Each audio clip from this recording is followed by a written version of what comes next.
Left-handed people are right of mind.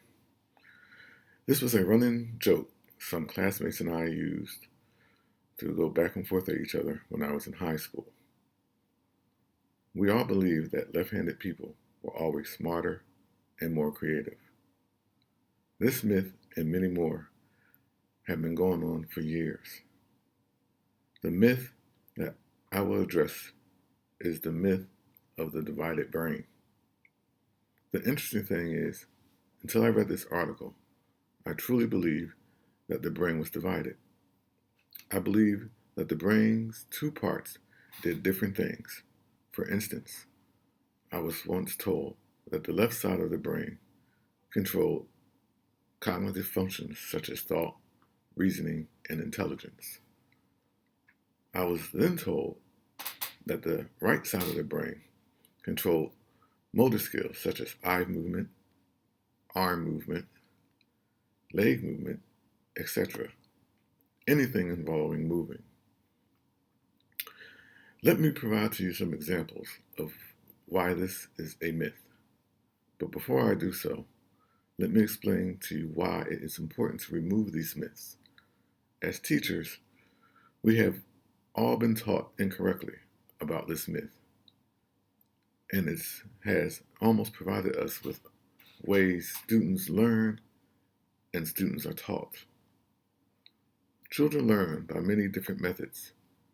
The way children learn has more to do with the brain and how memory works rather than inaccurate myths on which side of the brain does what. Let's look at a gentleman named Henry Molaison. He suffered from seizures and had parts of his brain removed, even the hippocampus.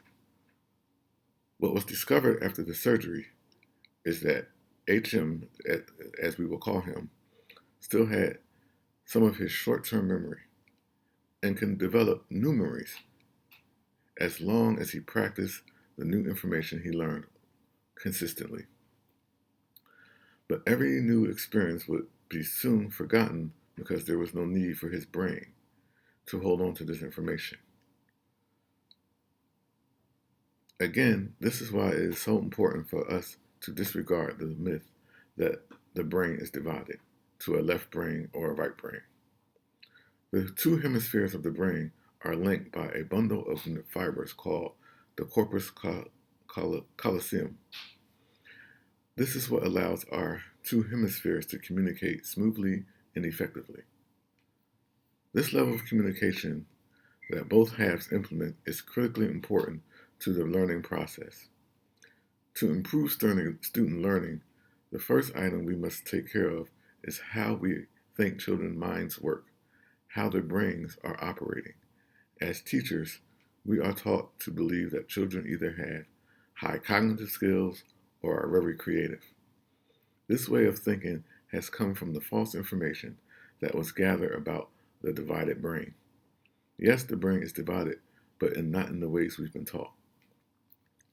Children learn by using the brain effectively, by strengthening its ability to remember facts. There have been several ways that this can develop. Improving Student Learning with Effective Learning Techniques is an article written by several educational psychologists that have provided educators with strategies that can improve learning and memory in the brain. This article gives us 10 techniques that that are underutilized to help in improving learning.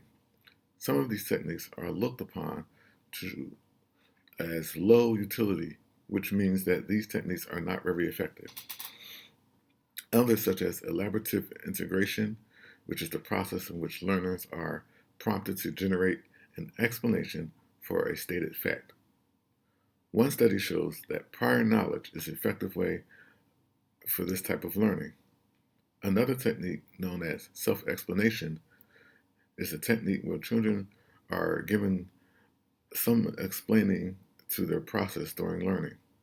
It allows students to use what they already know to assist in the learning of new content. These techniques depend on memory, one of the main functions of the brain. The brain's two halves work together to help memory perform. Memory is a line to learning and the function of the brain.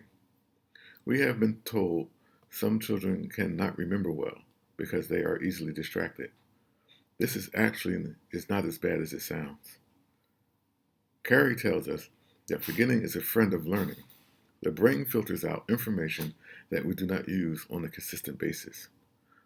Without forgetting, you get no benefit from further study. This thus not allowing the parts of the brain to do their jobs effectively. To sum it all up, the myth that the two halves of the brain work differently to do different things is not true. The two halves of the brain do perform different functions, but they require assistance from each other to do the work. One side of the brain does not just deal with reason. One side of the brain does not just deal with language. The right hemisphere, however, is responsible for representing space and environment, which allows us to find our way around familiar places. When it becomes damaged, it can cause problems, but not totally inhibit learning. And the left side, or the left hemisphere, is in control of the right side of the body.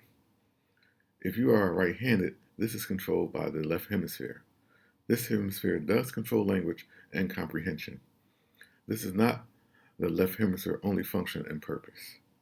As I mentioned earlier, in the example about the two halves of the brain communicating, people who do not have this ability are known to have something called split brain. If these two halves of the brain do not function properly, then the brain will not provide the necessary learning and memory needed to function. Thank you, and goodbye.